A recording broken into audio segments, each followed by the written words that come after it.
a dónde podría llegar el dólar, querido Pedro. Te mando un gran abrazo. ¿Por qué está moviéndose así? Dice la presidenta electa Claudia Sheinbaum que es culpa de Japón y de temas internacionales. Y dice el presidente López Obrador, pues que esto es temporal, que después se reajustará. ¿Qué opinas, Pedro? Buen día. ¿Qué tal, Luis? Buenos días, qué gusto saludarte a ti y también a quienes nos escuchan. Los quienes se encargan de redactar las 8 columnas de los periódicos suelen tener una gran creatividad y al mismo tiempo una gran capacidad para resumir en una frase noticias relevantes. Y lo digo esto porque las 8 columnas del periódico El Economista Sí, el día de caray. hoy son bastante interesantes.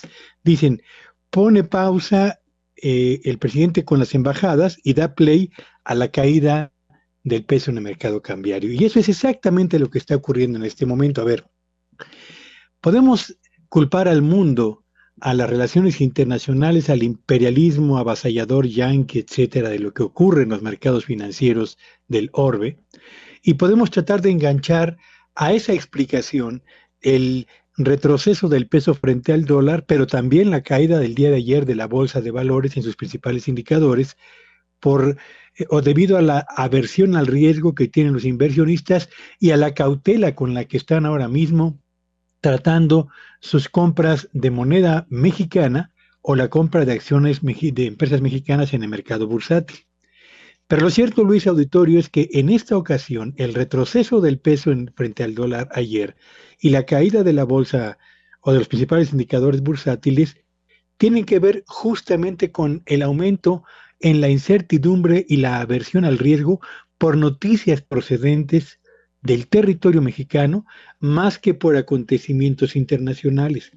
Académicos, empresarios, trabajadores del sector judicial y especialistas en las áreas jurídicas han señalado una y otra vez los problemas y diría yo, dificultades internas que existen en la propuesta de reforma al Poder Judicial y que ameritan una revisión más exhaustiva y yo diría más cuidadosa del contenido para evitar restarle independencia a ese poder y al mismo tiempo para mantener la carrera judicial de quienes desean aspirar a mejores puestos en lo que a la impartición de justicia se refiere, antes que proceder a la elección de los mismos por el mecanismo de elección en las urnas.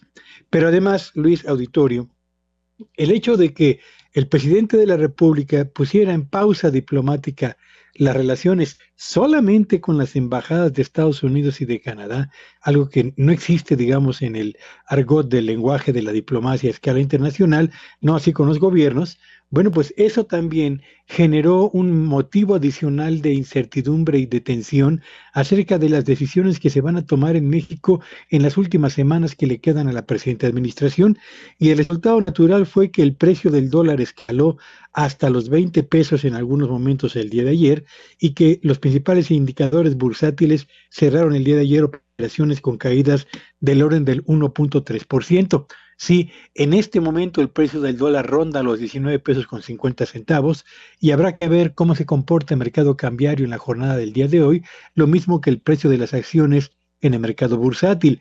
Pero el hecho es que se han ido acumulando paulatina y consistentemente nubarrones en el ambiente económico nacional que apuntan primero a la caída en las ventas al menudeo durante el mes de junio, la más alta en los últimos 42 meses, el retroceso en la producción manufacturera por noveno mes consecutivo, los retiros por desempleo en las Afores que cierran el mes de julio con un nivel récord, o la insuficiencia de los empleos generados en los primeros 7 meses de este año contra los empleos que se perdieron solamente en el mes de diciembre, y qué decir del retroceso que espera el INEGI de la economía mexicana durante el mes de julio, y por supuesto el incremento de más del 50% del déficit en las finanzas públicas durante los primeros 6 meses de este año. Así que se van abonando más y más nubarrones en una economía lo que necesita es calma, tranquilidad, para que la transición sexenal ocurra de la manera más tersa posible y con la menor cantidad, diría yo, de obstáculos para la decisión de empresarios y para las decisiones políticas que son importantes en este país, Luis. Dijo la presidenta electa ayer, Claudia Sheinbaum, esto sobre el precio del dólar. Pedro, escuchemos. Primero, Lo que ha ocurrido con el peso no tiene que ver con la reforma judicial. Puede ser un factor que influya, pero no es lo esencial. Es un problema internacional. Tuvo que ver primero con el comunicado de Estados Unidos respecto al desempleo y después ha tenido que ver de manera muy importante con el incremento de la tasa en Japón. ¿Tiene que ver Japón? ¿Tiene que ver la tasa de desempleo en los Estados Unidos? ¿Qué tanto tienen que ver los factores internacionales? Bueno, a ver, yo diría que el aumento en las tasas de interés de Japón y el aumento en el desempleo en Estados Unidos explican el aumento en el precio del dólar en la primera semana del mes de agosto.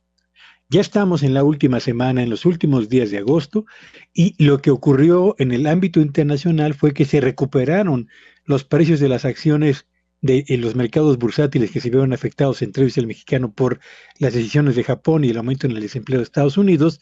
Y en este momento, en la mayor parte de los mercados financieros, lo que prevalece es estabilidad cambiaria y una tendencia al alza en el precio de los mercados accionarios. No ocurre lo mismo en México. ¿Por qué?